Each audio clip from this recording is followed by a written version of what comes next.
Okay. Today, the speaker of today is Sara Mitri. Sara Mitri works at the University of Lausanne, where she runs a lab that works on microbial ecology and evolution. And she tries with her lab to understand how microbial communities assemble and how they evolve. And she uses a combination of experiments and modeling. I am really excited for the talk. And Sara, the virtual floor is yours. Thanks a lot, Sandro. I'm also very excited to talk to this crowd. It's nice to have sort of a mixture of physicists and biologists, which I assume is who is in the audience. So yeah, I guess we'll go ahead and get started.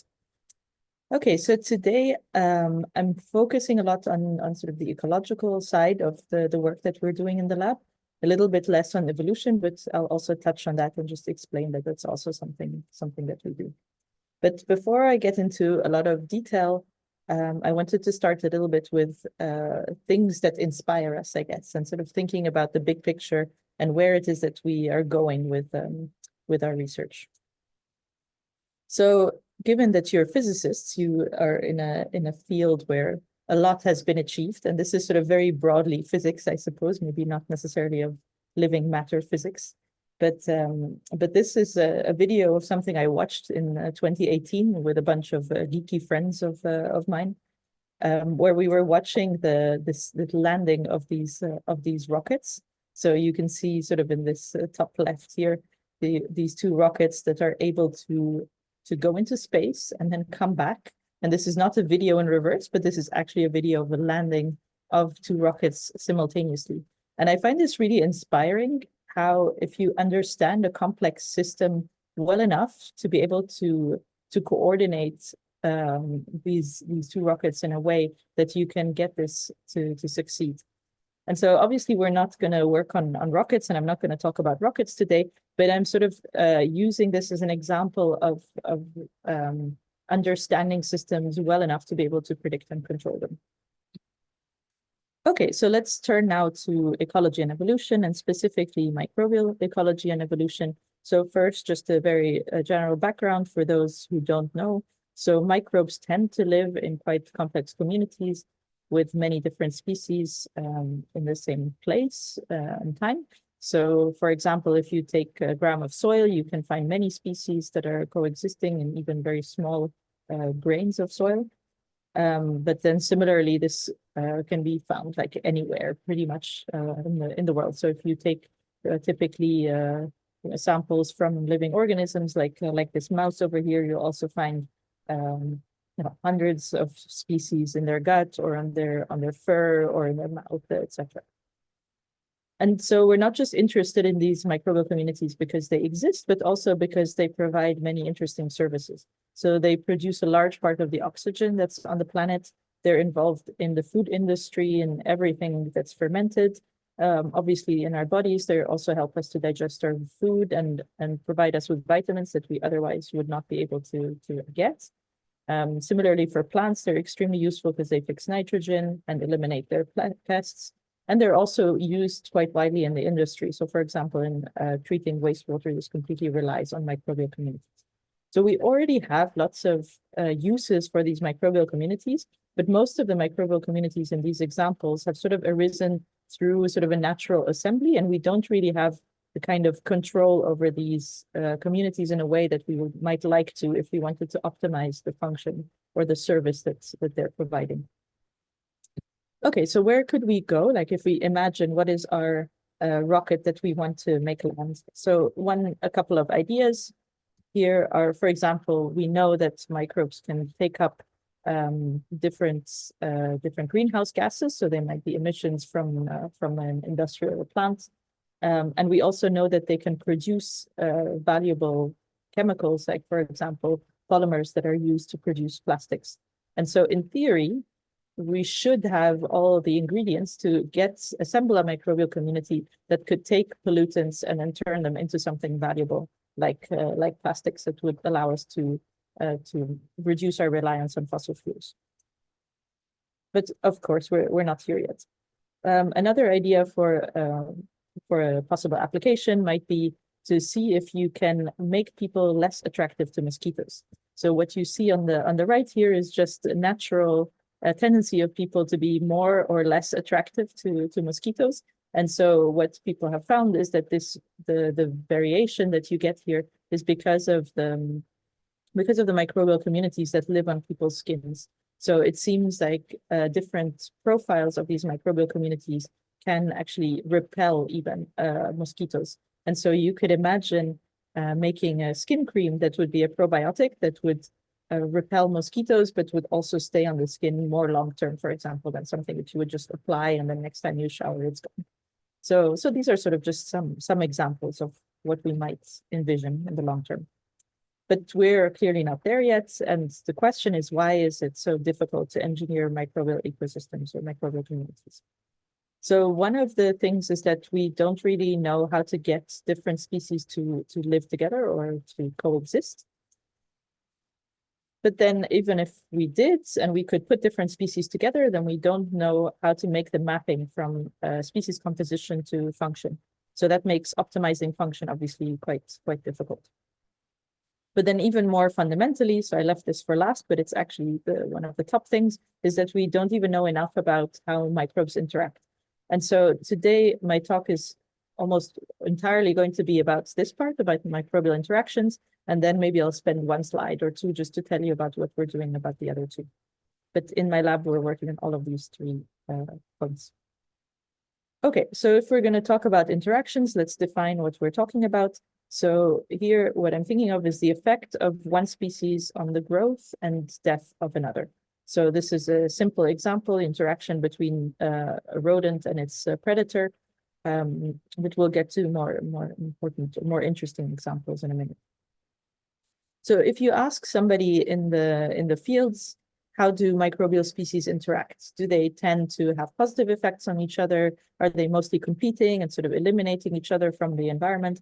Then depending on who you ask, you might get very different answers. So there's a whole group of people that's sort of more pushing the competition side. So they would say that if you take any two random microbes from the environment, you put them together, they're going to compete. And then on the other hand, you have a group of people that are saying, no, like positive interactions are the most important thing. They're so prevalent that typically microbes all depend on each other to survive. And so there's a lot of cooperation going on. And if you follow this debate on Twitter, it can sometimes get quite heated, but there's also a lot of papers always coming out sort of with this discussion going back and forth. And so we're interested in answering this question or trying to understand what's behind this controversy. But first, like, why does this controversy even exist? And the reason is that a lot of ecological theory has been developed for interactions between larger organisms. And microbial ecology and evolution is a little bit more recent. And when people started investigating interactions between microbial species, they realized that there were a lot of things going on. So one microbe might be feeding another, but poisoning a third one. Or maybe they're sharing the same food source, or one is making a biofilm that's providing protection for another, etc. So there are a lot of things that are happening simultaneously, and it's almost like they tend to be in the same trophic level, if you will. So there's sometimes positive and negative interactions, and it's a little bit harder to put them into these trophic levels as one might do with these larger organisms. Okay, so this is sort of the mission a little bit these days, is to try and clean up microbial ecology and understand a little bit more how it relates to more classical ecology. So how do we go about doing this in my lab? So obviously a single species is too simple to answer these questions, but we also find the natural environments a little bit too difficult for our purposes.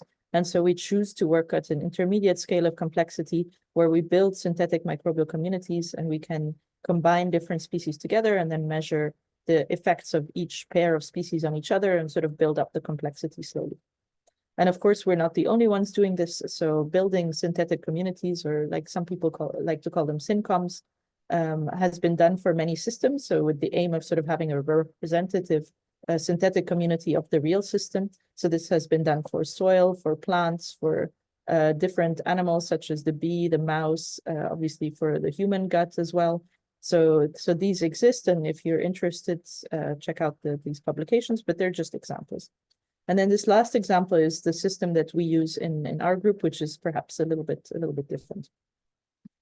So the model bacterial community that I set out to build when I started my group was one that is used to degrade machine oils called metalworking fluids. So these are industrial pollutants because they're heavily used in any manufacturing facility that does any metalworking. And so they're used to cool down the machines and to lubricate them, and they're used in very large volumes. But then once they've been used up, then you need to dispose of them, and you can treat them chemically before sort of pouring them down the drain, if you will. What our previous collaborators found is that you could use these 4 bacterial species to clean up the waste. And they showed that you need to put all of these 4 together in order to get this to work efficiently. So this is what this looks like in the lab. So you can make cultures with this metalworking fluids, well, either without bacteria, and you can measure the pollution load. And if you put in the bacteria for about a week, you see that the pollution load drops. And the idea is that then you can further process that to get rid of it. So we like this as a system because it has a limited number of species. So there's not so many, and we can really figure out the interactions between them. And then we also have a measurable function, which is nice if that's something we care to optimize. Okay, so what we did then when we started with the system was to genetically modify the species, so to label them fluorescently so that we would be able to distinguish them. We've sequenced and annotated their genomes. We've recently also made genome scale metabolic models for the 4 species. We've characterized their growth under many different conditions and obviously measured their interactions. So that's what I'm going to show you today. Okay, so the rest of the talk is more or less divided into 2 parts. So first, I'm going to focus very much on the system and about understanding the interactions within it. And then the second part is going to be a little bit more theory-based. So we're going to see if we can generalize from what we found, and also sort of thinking a little bit about the methods. So how should one model interactions? Okay, so the first part. So here's our 4 species. And what we wanted to do initially was to figure out this interaction network. So how does each species affect the other? And again, just as a reminder, interaction here, I mean the effect of one species on the growth and death of another. So Philippe Picardi was the first PhD student in the lab, and he was the one who set out to make this happen. And so the approach was to grow these 4 bacteria in either in monocultures, so each one by themselves, or in pairwise combinations with all the other species. So that doesn't, with 4, it doesn't actually explode so much. So you can do all the pairwise combinations, and then what you're looking at is the population size over, in this case, 12 days. He also measures the degradation rate because we're interested in how much pollutant they can degrade. And then he's comparing how, for example, this species AT, this green one, grows by itself compared to if there's another one that's also present. So just to show you some of the data. So that species would be by itself would be these lines in green. So here I'm showing you population size over time in 3 different replicates. And then in black, you can see how that species is growing if this other partner in brackets is present.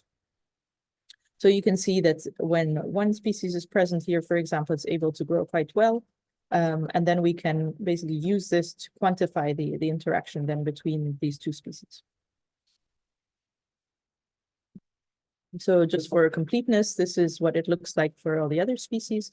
So one interesting thing to notice is that 3 of these species, all shown in monoculture in the colored lines, die when they're by themselves. So by the end of the experiment, they've gone below the detection level. Whereas depending on who's there, they can sometimes grow. And then we have 1 species that's able to grow by itself. So just to quantify this, we take the area under each growth curve and we plot that like this. So the dashed line is that species alone, and any points above will be ones that are receiving positive interactions, and anything below would be negative interactions. So we do this for our whole data set and then build this network of interactions where the thickness shows the fold change in population, well, in the area under the growth curve. And then we can also test for significances. So I'm only showing you the significant arrows here. Okay, and then positive interactions are in green, and what you can see is that we only found positive interactions. So this was quite surprising when I was starting out, especially that I was coming from doing a postdoc in the lab that was more on the competition side of the debate. So we weren't really expecting only to find positive interactions in our system. But then to figure out what was behind this, Philippe went to the literature, and he discovered in the plant ecology literature this whole discussion about the stress gradient hypothesis. And the idea there is that the harsher the environment, the more positive interactions you should expect.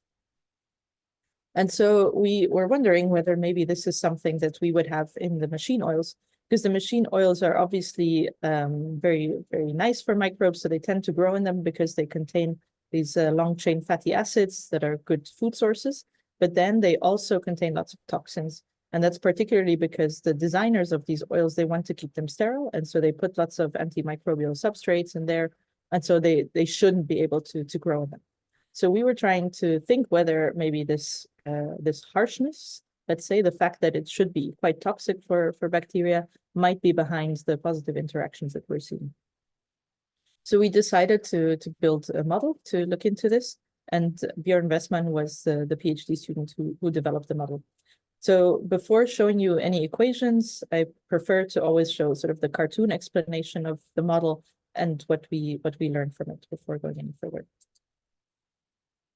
Okay, so the idea is as follows. So if we have a monoculture of bacteria that's growing on some nutrients, and then you add a second species to it, if they consume the same nutrients, they will tend to compete for it, meaning that we'll have fewer red cells at the end of the experiment.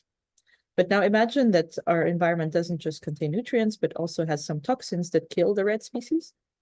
And now the green species might be able to degrade this toxin, which might rescue the red species and allow it to grow. So they end up competing for the nutrient anyway.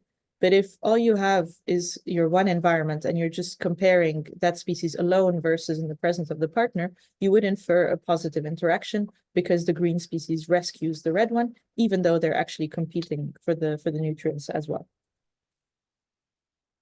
Okay, so just to translate that into equations quickly. So we built this up as a consumer resource model. So if you're not familiar with these, don't worry. But the basic idea is that there's one equation describing each of the different components in our model. So the bacteria, the foods, the nutrients, and the toxins. And then the idea was what Björn did when he ran his model was to see what happens if you vary the initial concentration of nutrients and toxins. And then he measured the interaction between two species in the model. And what he found was that the interactions could be positive or negative depending on the parameter space. So if he started with lots of nutrients and few toxins, then you would get competition because there was only the apple there, and so then they would compete. So like the top line of the diagram I showed you on the previous slide. Whereas if you have lots of toxins and not so many nutrients, then the system basically goes towards the detoxification being the more important thing. And so you would see positive interactions between the species. So one of the main conclusions from the model then was that interactions depend on the environment, on whether you have more toxins or more nutrients. And so then we wanted to actually test this experimentally. So if we imagine that our machine oil community was maybe somewhere over here where we saw lots of positive interactions because there were a lot of toxins, if we were, for example, to add lots of nutrients in there, maybe we could drive it here towards competition. Or imagine if we remove the machine oils completely and put the same four species in an environment that just contains nutrients, then maybe we would see more competition. So that's what Philippe then set out to do. So he was back in the lab. So this is the machine oil interaction network that I showed you before. So the idea was first to make it less harsh. So we're going down along the stress gradient is the idea, by adding amino acids, and then we would completely remove the machine oil and only give the bacteria amino acids, which is something that they tend to grow on, so that shouldn't be toxic. So here's the interaction network when we add the amino acids. So we see two negative interactions appearing, and then if we grow them only in amino acids, you see lots of competition. So that was nice because it fits with our hypothesis and with our model. But then when we looked at this data further, we also understood that there was another rule of thumb that was interesting, which was it depends on which species can grow in a given medium by themselves. So I showed you at the beginning that these three species could not grow alone, and they kind of needed a second species, in particular this one, to rescue them and actually be able to grow. When we added amino acids, then this one was able to grow, AT. And so then you started to see competition between the ones that are able to grow. So in general, our rule of thumb is if species are able to grow, you should see competition. If they are able to grow alone, sorry, you should see competition. And if they cannot, then they need to rely on the others. And that's where you would see the positive arrows would be going towards those species. And we confirmed this in this last case over here, where we had one species that was unable to grow, and it's the one that's receiving all the positive interactions, whereas the other ones tend to compete. Okay, so this was basically showing that if you are growing in a harsh environment, then you're more likely to see positive interactions, because species that can grow facilitate those that cannot. And so the more species you have that cannot grow, the more you'll see these types of positive arrows. And this is in line with the stress gradient hypothesis.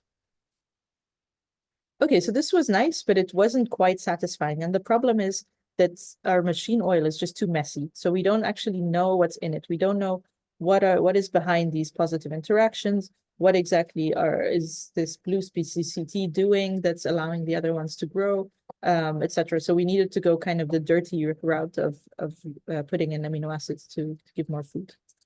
So the idea was to take a more mechanistic approach.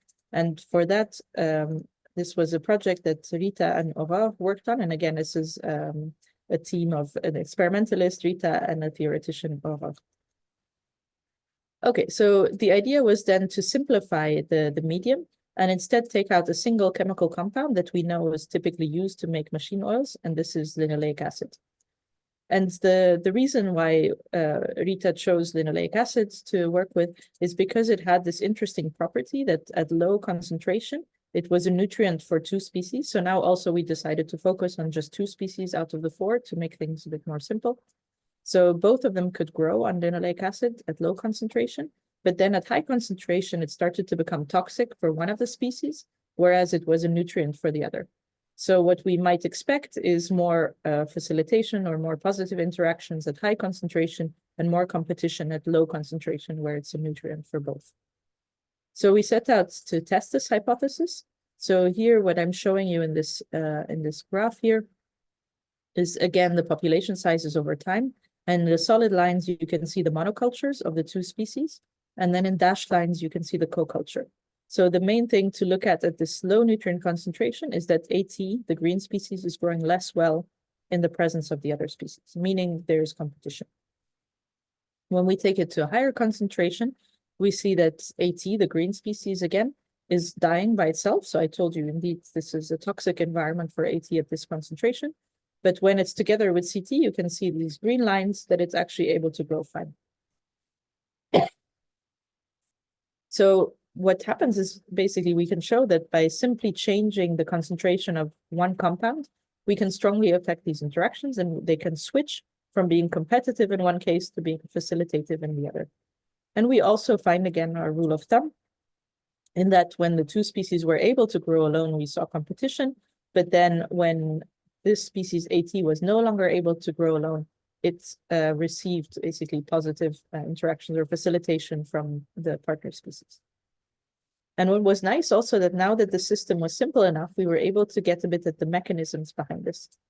And so at low concentration, like I told you, there's competition between the 2 species. But what Rita discovered is that over time, linoleic acid oxidizes and creates lots of reactive oxygen species in the medium. And this is what kills AT at high concentration. And it turns out that CT is able to remove the reactive oxygen species, and that is what provides facilitation towards AT. And so if our model is correct, what we expect then to see is that if we add an antioxidant, is that this should remove the reactive oxygen species, and then CT is no longer needing to facilitate AT, and we should go back to competition again. So that was the hypothesis. So just to show you the experiment that goes with it. So here, this is just a repeat of the previous experiment, and now I'm only showing you the green species, the relevant one. So again, alone, it dies, and then with the partner species, it grows. Now, if we add the antioxidant, which in this case is TBHQ, doesn't really matter so much, but it removes reactive oxygen species. What we see is that now we get competition again. So AT alone is growing completely fine. It no longer needs CT. And in fact, now we can see the signal for the competition for the actual carbon source. And so by removing the reactive oxygen species, we can change the interaction back to competition. And again, we go back to our rule of thumb that once they're able to grow alone, then we can see competition. And this paper should be coming out hopefully soon. We're in the proof stage of this, but it's also available on bioRxiv if you'd like to read it. Okay, so the idea then, sort of going back to the general title of my talk, sort of what we aim to do is to be able to predict these types of interactions, but also in a way that we can control them. And what we're showing with this particular study is that by increasing the nutrient concentration or by adding an antioxidant, we can actually control the interaction between these two species. So it's still at a small scale, but hopefully we're getting towards some understanding. So back to the debate in the field then, do microbes compete? Do they cooperate? And obviously what we're saying here is it depends, which is a very obvious biological answer, I suppose, to many things. But I think the key thing is that we can also say what it depends on. And one of the key things, I think, is that it depends on whether species are able to grow by themselves or not.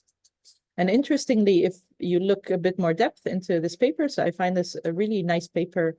Perhaps I object a little bit to the title, but apart from that, it's a huge amount of work. So they conducted more than 180,000 interaction measurements between 20 different species in 40 different environments. And one of the main things that they found is that the species that cannot grow alone, so non-growing strains, are almost always promoted by strongly growing strains. So that was really nice to read because it really reinforces the pattern that we're finding as well. Okay, so does this matter? Should you care about our strange machine oil? And is it just something that's specific to this environment where you have this sort of toxic chemicals that are in there? And the question is a bit, if you look at any environment, so as an ecologist or as somebody interested in nature, is a forest toxic?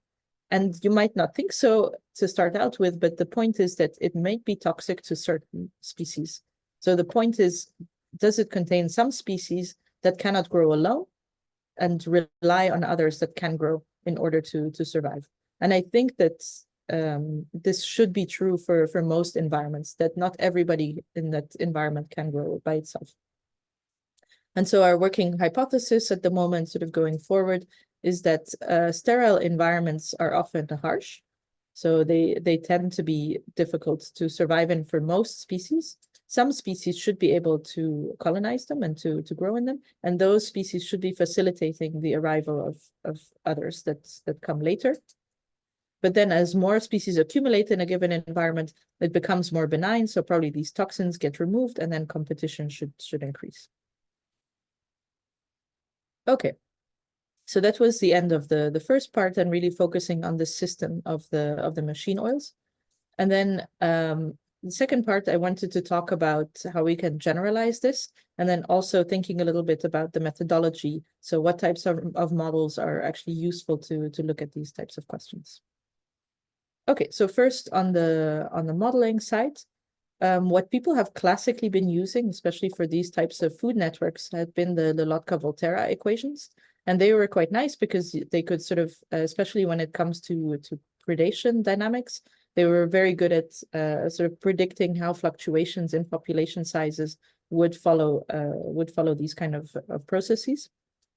So this is just the equation. In case you're not familiar with it, this is the per capita growth rate of a species alpha. And it depends on its intrinsic growth rate, but also on this term here, which is basically the interaction term with beta. So a lot of the Lotka-Volterra work, you're basically trying to measure how each species affects the other, and you end up with a matrix of interactions between the different species. So each species, how it affects itself, and then how it affects its partner. Okay, so this contrasts a little bit to the model that I showed you before, which is a type of model that's called the consumer resource model. And in general, at the moment in microbial ecology, depending on the study, people tend to use either one or the other. And so I'm going to discuss a little bit how we can map the two to each other and what it means. So these consumer resource models, the idea is that you have equations describing the species. So like this one, again, we have the per capita growth rate of species alpha. And here we describe it not in terms of beta, so there are no direct arrows between alpha and beta, but instead we say that the interaction between them is environmentally mediated. So we describe it as the growth rate of alpha, or the sensitivity function of alpha, as a function of the environment, so the concentration of resources in the environment. And these can be resources, but they can also be toxins, like I showed you. So maybe a better name would be the organism environment model. And then the second equation describes the resources themselves and how they change. And here we describe this with an impact function. So how a given species beta affects the resources. And so the idea is then by coupling these two, we should be able to capture the interaction that's directly modeled through the Lotka-Volterra equation. So just to go back to the model that I showed you before. So in this one, the consumer is the species and our resources are these two. And we could show that the interactions are context dependent. So depending on the concentrations of the nutrient and the toxin. So when we had started out, initially, we were actually tending towards a Lotka-Volterra model and thinking about it, but then we realized pretty quickly that we cannot capture this type of context dependency with a Lotka-Volterra. Maybe one way to do it, one could imagine of having a whole set of different interaction terms that would be dependent on the environment, but what we wouldn't be able to do would be to predict how you get from one interaction term to the other. So that's where we think the consumer resource models become interesting. Okay, so this was a project that was done entirely by Oliver Meacock, or Ollie, who's a postdoc in the group. And what he started out to do was to see if he could actually rewrite the consumer resource model. And here, just to be specific, so we're looking at closed systems, so not sort of a chemostat-like system. But the idea was to map it to the generalized Lotka-Volterra. And so this is the result of what he wrote down. So the parallels are that obviously here you have the per capita growth rate that's describing a species, and you can describe that as a function of the basal growth rate. So here we have the sensitivity function as a function of the resources that are there at the beginning in the environment. So that would be the growth rate. And then we have, instead of the interaction term that was nice and simple in the Lotka-Volterra equation, we have a longer formulation here. So I'm going to introduce a little bit how we get to this formulation and what it means. So two things to notice is first, there's this A prime form that's slightly different, I guess, than just this one constant term here, because it changes over time and over the resource space. And then we're taking the integral over this whole expression.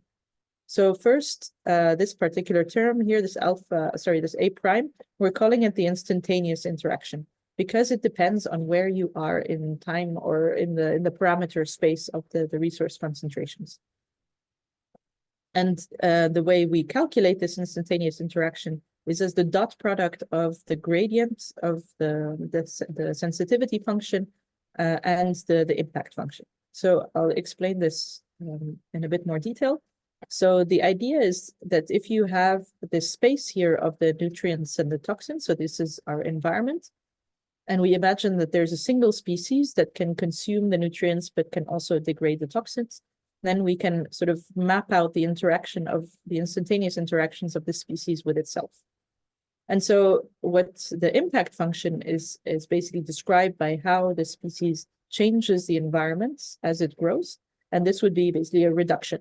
So as it grows, it detoxifies and it's also consuming the resources. So all the arrows are pointing towards the origin. Now, instead, the sensitivity function, we can write the gradient of the sensitivity function, which essentially looks at the growth rate of the species A, depending on the different concentrations of the nutrients and the toxins. And the idea is that as you go towards the bottom right corner here, is that you would get more and more growth. So if you like the microbe, in order to increase its growth rate, it wants, quote unquote, the environment to go in that direction. And then the question is, how are these aligned? So is the species changing the environment in a way that increases or decreases its growth rate? And we can find that out by taking the dot product of these two vector fields. And what we get is this map of the instantaneous interactions. So when the environment is going in a direction that's beneficial for the growth of the microbe, then it would be a positive interaction. And when it's taking it in the direction that is going to lead to a reduced growth, that would be a negative interaction. And then you can even plot the isocline of where the interaction would be zero. Okay, so the utility of this then is that we can map out the trajectory over time in, for example, a batch culture. So these flasks that I was showing you before, where we're growing their species. And the idea is that you would start at a given location, depending on how much nutrient and how much toxin you put into your flask. And then as the bacteria grow, they would go along this trajectory towards the origin where they've reduced the toxins and the nutrients. And as they travel through the space, they would then switch from interacting initially positively with one another towards more negative interactions. So we can draw out this line in 2 dimensions. So here we have our time axis. And this line here would be the instantaneous interaction. So that's the brown line over time. So we start with our positive interaction, and then it becomes negative over time. And then just to relate it back to the equation that I showed you before, so that would be this A prime term. And then what we're doing essentially with the Lotka Volterra is we're taking the integral over the whole experiment. So we're integrating over the instantaneous interactions. And then what you can see is that with Lotka Volterra, if you're trying to estimate the parameter, it depends on where you stop your experiment. So if you stop it early on, you will see a positive effect of species on each other. And if you finish it at the end, then you'll see negative interactions. And that's because at the beginning, what you have is a domination of this toxic effect. So the degradation of the toxin by the species has a positive effect on the other cells in the population, whereas later on, the toxins are gone, and it's mostly competition for nutrients that's dominating. Okay, so that's the theory, and then we wanted to go and see if we could test this in the lab. And so we needed a nutrient, toxin, and a bacteria. So we took a simple environment this time, so just proline.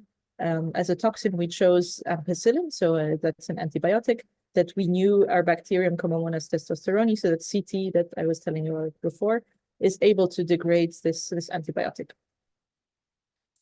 And so what Ollie did then is in his experiments was to vary the concentration of the nutrient and the concentration of the toxin to kind of reproduce this plot that we had. And then he did something really smart, which was to measure the interaction of the species with itself. He used 2 different cultures. So one where he put a small amount of cells, and then another one where he put 5 times the number of cells. And so the idea is basically to see, to imagine that this is kind of the monoculture, and this is the co-culture of this 1X species with 4 other counterparts of the population. And the way he can measure the interaction then is basically to look at the growth curve of, so here in solid black is the small population. So that would be the solid black line. And then to figure out how this subpopulation is doing when the other 3/4 are present, he takes the growth curve of this full culture and divides it by 4. So the idea is that then 1/4 of the population would be doing this. And now by taking the difference between the dashed black line and the solid black line, he can measure the interaction. Because basically this 1/4 of the population was doing better at this point in its growth compared to if it were alone. And by the end, it's doing worse compared to if it were alone. And so if you just plot the difference between these 2 parts of the population, you get sort of a region where you have a positive interaction, and later a region where you get competition between the 2 species. Sorry, the same species, but the two subpopulations. Okay, so just showing you some data here. So if we look along at cultures along the gradient of antibiotic, what you could see is indeed that you get this shape of the curve with some positive interactions, and the positive interactions increase the more antibiotic you put. So at 30 micrograms per mil, you get the most positive interaction. And then at the end, they all end up in a negative interaction by the end of the experiment. And if we look across the whole matrix of his experiments, we can see that the experiment and the model actually match pretty well. So that was nice as a proof of concept. But again, this is just a single species, and ultimately what we want is to see if this applies if you have several species. So what Ollie did was to go to the literature and see if there were other experiments that were a bit more complex, so where people had done two species, for example, with two different compounds, so two resources. And interestingly, he found two different studies that were both looking at systems of sort of a degrader and a crossfeeder, so two species that each had sort of a similar type of mechanism, where one would degrade a polymer and then it would cross-feed the downstream metabolites to a second species. And one of these was done in a batch culture, and the other one was actually done in a spatial context, so over the length of a microfluidic channel.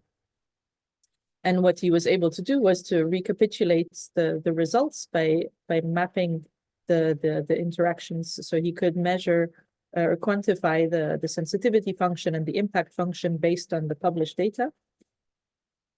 And this resulted in this really nice matrix here that you can think of as being analogous to the matrix, the interaction matrix of a generalized Lotka-Volterra model. So in that matrix, you would typically have just one value for the interaction of the species with itself and the other species interaction with itself. And on the off diagonals, you have the interaction of each species with the other.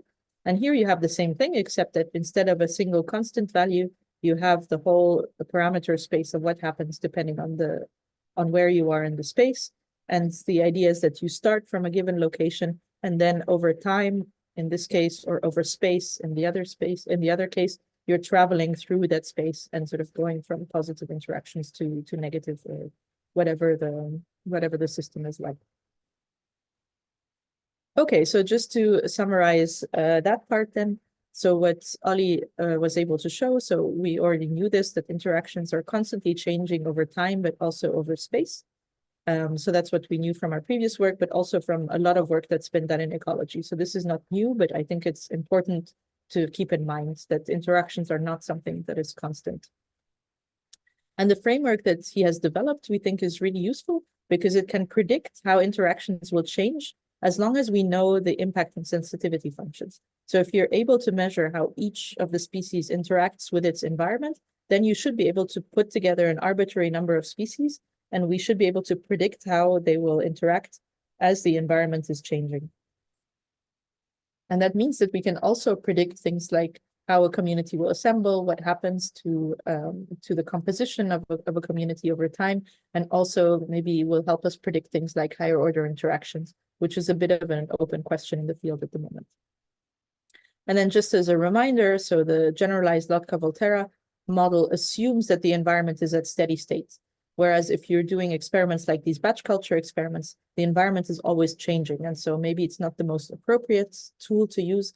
However, if you're running chemostat experiments, typically you're at quasi equilibrium or at steady state. And so maybe then Lotka-Volterra is something that applies more.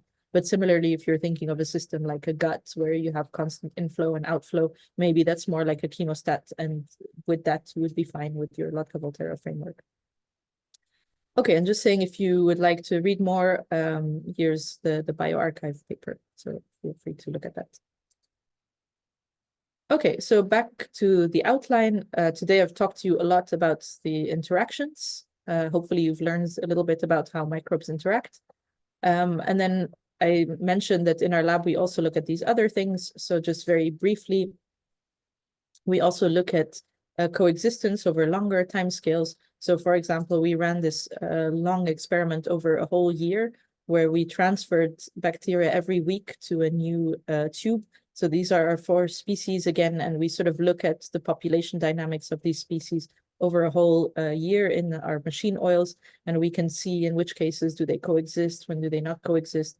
And we're also really interested in the evolutionary side of things. So we've been sequencing these strains over time and sort of trying to understand how do mutations fix as a function of whether a species is by itself or in the community. So we also have control conditions where these species are growing on their own.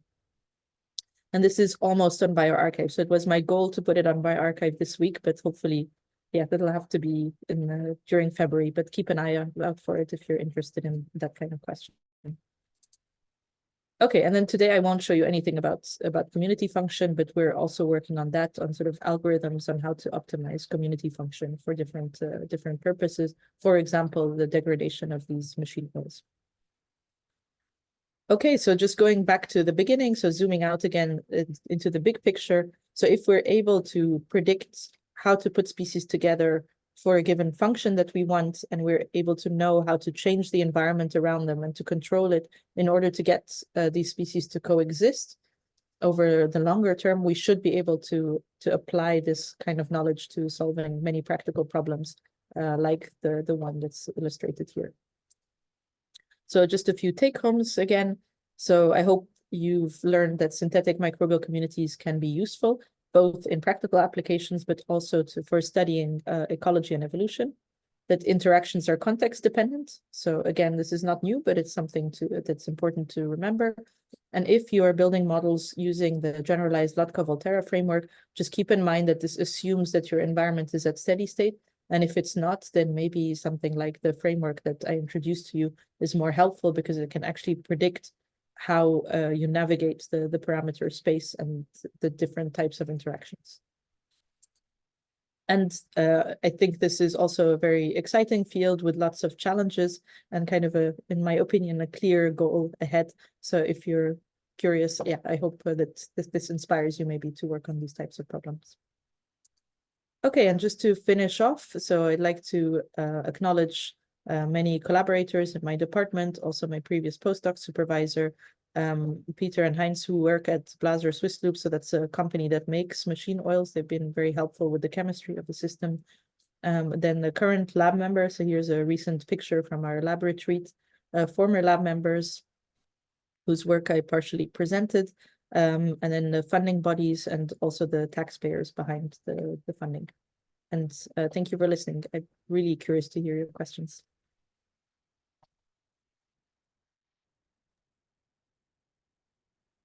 Thank you very much. I really enjoyed the talk. I am also very happy to see that well, some progress is being made in resolving whether microbes interact positively or negatively, and it's done nicely by introducing a bit of nuance in a very specific way. So thank you for that. I would like to open the floor for questions, and so you can either just unmute yourself and ask a question, or type it on the chat, and I will read the question for you.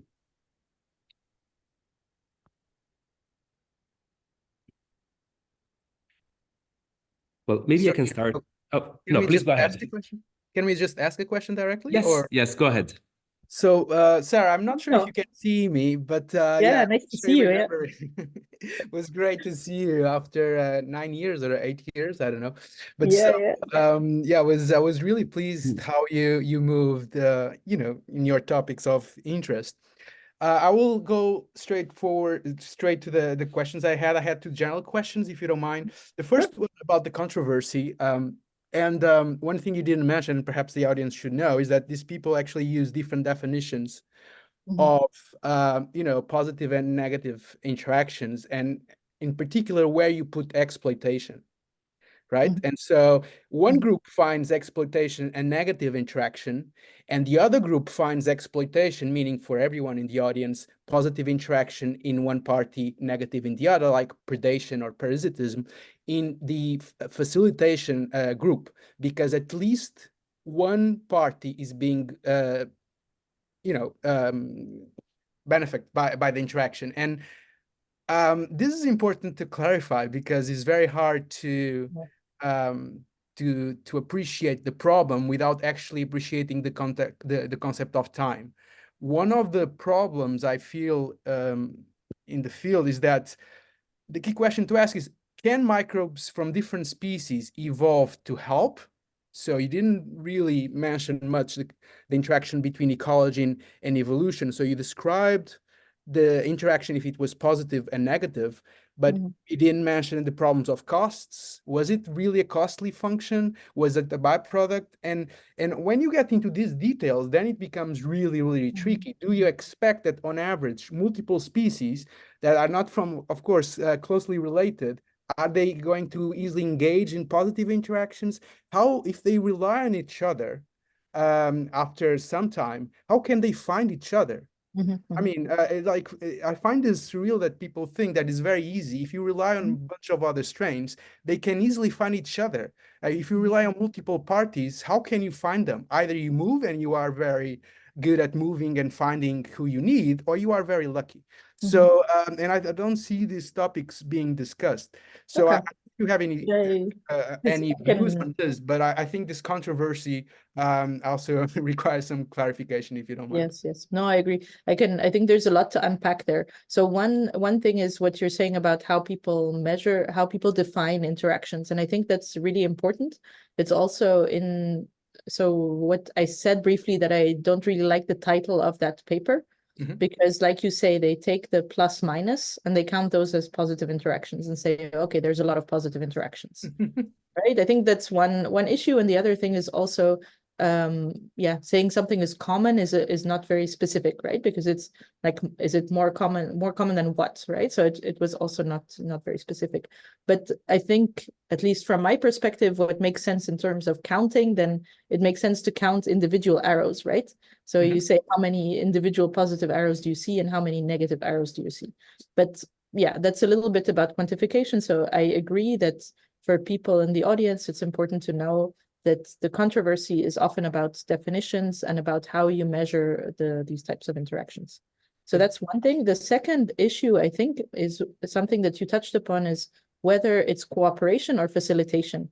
And I've kind of, in this talk, I've used the two terms a little bit interchangeably.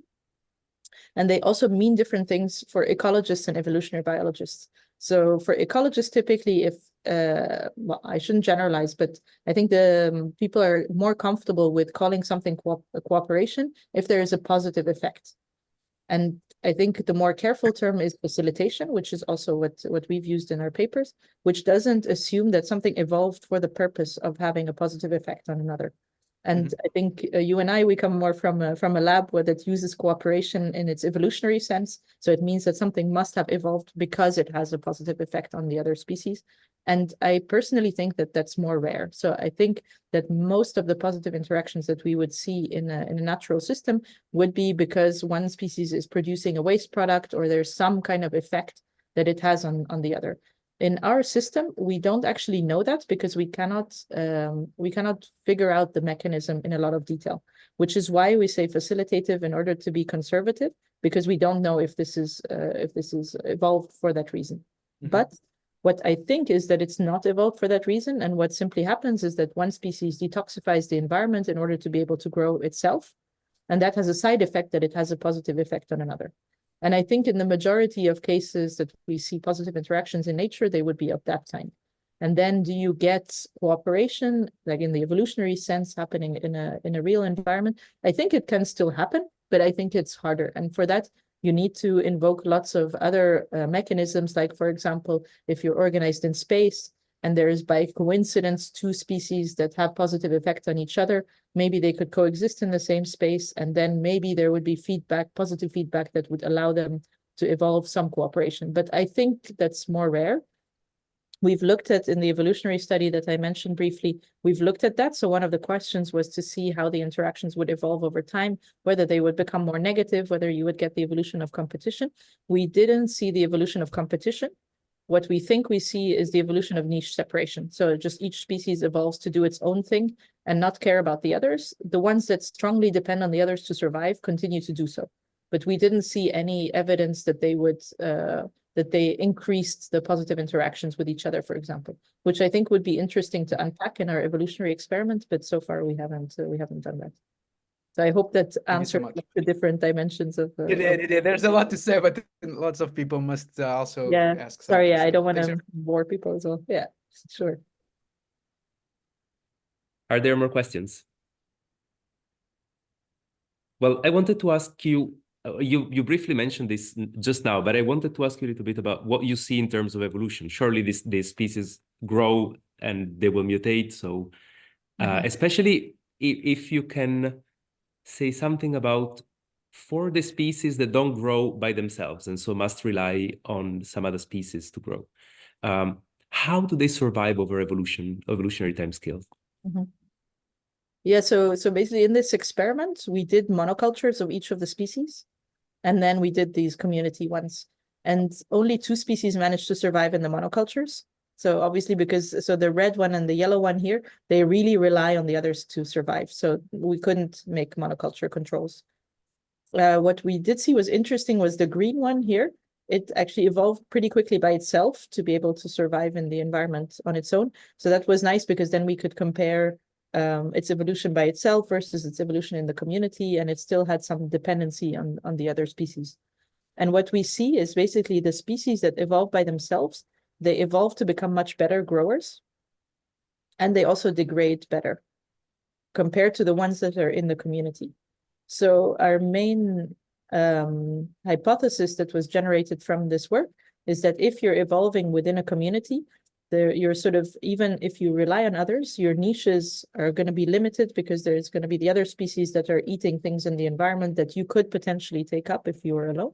And so then you would get sort of niche partitioning, a little bit like Darwin's finches, if you're familiar with those principles.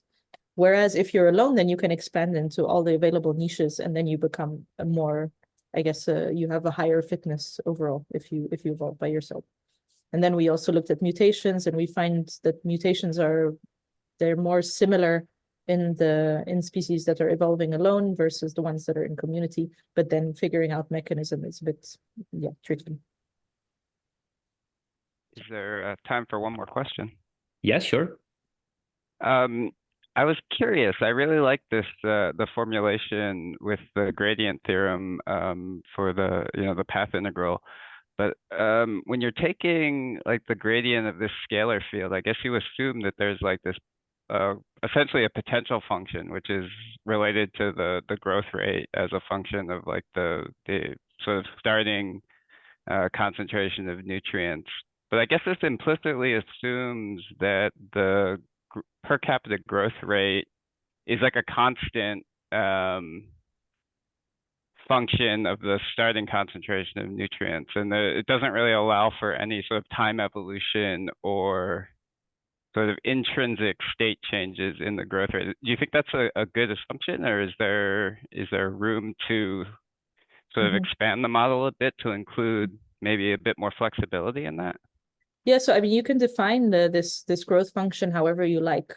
The idea is that it's a function of the resource concentration, and that resource concentration changes over time. And in this case, we model it as a Monod function. But you could also take a different shape. It wouldn't change the principle of it. Does that answer the question? Right. So the growth rate is a function of the resource concentration, and the resource concentration changes as a function of time. But the growth function itself does not change as a function of time, right? No. In this case, it's constant.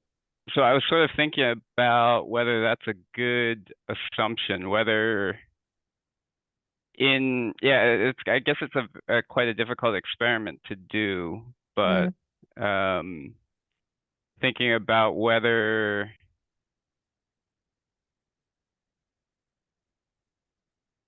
the sort of intrinsic growth function of a let's say a microbe is a constant. Maybe it's a more sort of philosophical question about how you divide the organism and the environment, and because you're thinking like if the concentrations go below a certain threshold that they might switch their metabolism to something else, or is that sort of the lines along? Right. Like there could be some internal state which is sort of not directly maybe related to, let's say, hypothetically, like stage in sort of like cell division, where just intrinsically the sort of growth function is different. Yeah, I guess, I mean, I suppose you could also add that in. So in a way, it's going to be a description of your growth function, and then that would be, you would have different, I guess, different functions in different areas of the parameter space, right? Yeah. Switch into a different function in different realm. I think that one should be able to capture that with this. I think what we're missing here is more other effects of the species on each other. So we're really assuming that everything goes through the nutrients or through the environment, the chemical. I think that's our strongest assumption that we're making. But I mean, the model permits you to make some sort of like phantom species, right? That just introduces some interaction that's mediated in a way that you define sort of functionally without, even if it doesn't necessarily have a direct sort of analogy to something physical, which I think is nice. Yeah, I suppose one could do that, yeah. But then it's similar to having a Lotka-Volterra equation for the nutrients, right? That you add in I don't know. Yeah, except it still goes into this path integral formulation, which is cool. Yeah, I don't know. I mean, I think like coming from physics, I think of like geodesics, and you know, there's a potential function, a potential field. You take the gradient, and you have these geodesics, and then you do some sort of coordinate change to go from nutrient space to species space, and it all seems very clean to me. I like the formulation. Thanks. I think I'm not a physicist myself, but I'll throw those terms towards Ollie and see what he says. Thank you. Okay, with this, I would like to close the seminar. Thank you very much again, Sara, for your talk. And I would like to remind everybody that in 2 weeks, we will have a seminar with Ruth Baker. And so please join us again. Thank you very much. Thank you, Sara. Thank you. Thanks a lot for hosting and for your really good questions. It was very thought-provoking. Okay. Bye. See you. Bye. Thanks again. Ciao.